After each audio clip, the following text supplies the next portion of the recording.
Hi, I'm Marla, and I just wanted to give you guys a little background on what's going on with me. Back in 2013, I ended up doing this really fun challenge with some friends because I love challenges. I don't know if you've been watching my page. So I decided, okay, I've been going through a lot of stuff. My mom had just passed away. I had just broken my ribs twice. Yeah, that was fun. And so I thought, okay, well, I couldn't exercise. I couldn't do any of that. So I'm going to do a squat challenge. But my leg was just not doing really well. So ended up noticing there was a lump in my leg. I was up north. I was living down south at the time. Ended up called to the, went into ER. Yeah, I wasn't allowed to leave.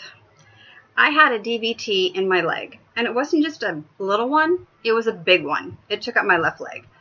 So I had a long stay there for, I think it ended up being 17 days. I asked them, I'm like, so can you guys just give me that stuff I see on TV when the heart patient comes in? And the doctor laughed at me at first and said, that's for heart people. This is your leg. But it got approved because I was from out of the area and they couldn't let me go home. But let me tell you, that stuff is no joke, and it was painful. So this is going to be my story to show you guys how that works and how I'm much better now, and thankfully things work out. So here's some slides. I got diagnosed with May-Thurner Syndrome. Excuse me, but I do need to put my glasses on because I get, I can't see. But I wanted to show you what I look like without them because they're going to glare. So here we go. So May-Thurner Syndrome, it's the iliac vein.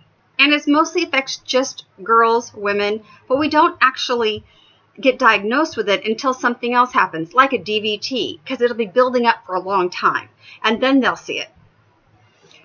And this is where it is. It's actually like right above, up in the top area, around your stomach area up here.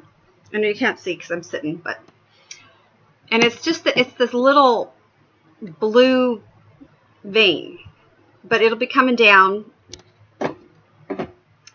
And then it'll go down your leg, and that's where the blood clot comes, because it's compressed and it's not getting flow. Mine actually, there is a valve in my leg that doesn't work right now, so that's why I have to elevate a lot during the day to keep the blood flow going back and forth. And my exercises are so important because I have to make sure the oxygen is going back and forth in my leg. So I really make sure I do everything. So what I received there is I received the TPA, which is what you'll see when they give them on TV, and they give them for the heart patients. So they went ahead and I received that over a couple of days to break this up. And then I brought the angioplasty, and I received a stent and a filter. Filters are no joke, and they're painful. And they went in through my jugular vein for 2 days and extracted and in through the back of my leg. And let's just say, I'm sure they wanted to knock my butt out several times because it was painful. It was horrible. But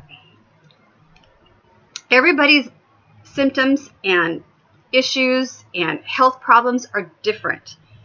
And long-term mobility for your legs is serious. So make sure that whatever you do is going to make sure that it's going to fit you.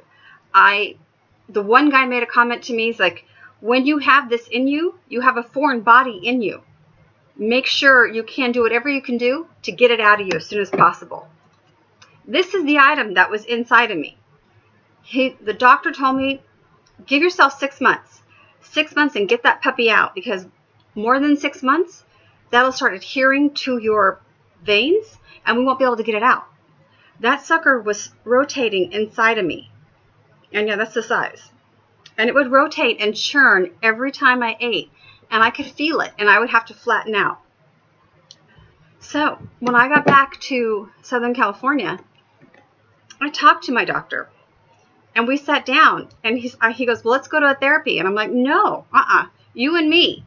I brought in my hip-hop abs. We went over all this stuff together, and we worked out that with the food, because there's certain foods. At that time, I had to take a blood thinner, and because I had that filter in me, so we worked everything out together, and I got that filter out within 6 months because I worked so diligently and my doctor was so diligent with working with me. Now, the problem with the warfarin that I was on, I also lost my hearing. So I'm glad I was no longer on it, but I still needed it until right at the end. I had that filter out, and I had everything put in the last week of May, and it was taken out before Christmas, so I called it my Christmas gift. But I exercised regularly.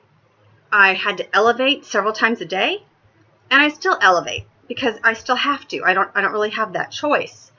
But I want my legs. I want my legs to be able to carry me for the rest of my life. You know, I don't do long periods of sitting. I don't do long periods of driving. I notice a difference when I do that. But I haven't flown yet. I haven't worked up to flying yet because I'm still really nervous. One of my blood doctors, I don't have blood doctors anymore. She got me really nervous, told me that they were going to give me injections in my stomach, and I don't do heparin. That stuff is no joke, and I don't want that in me.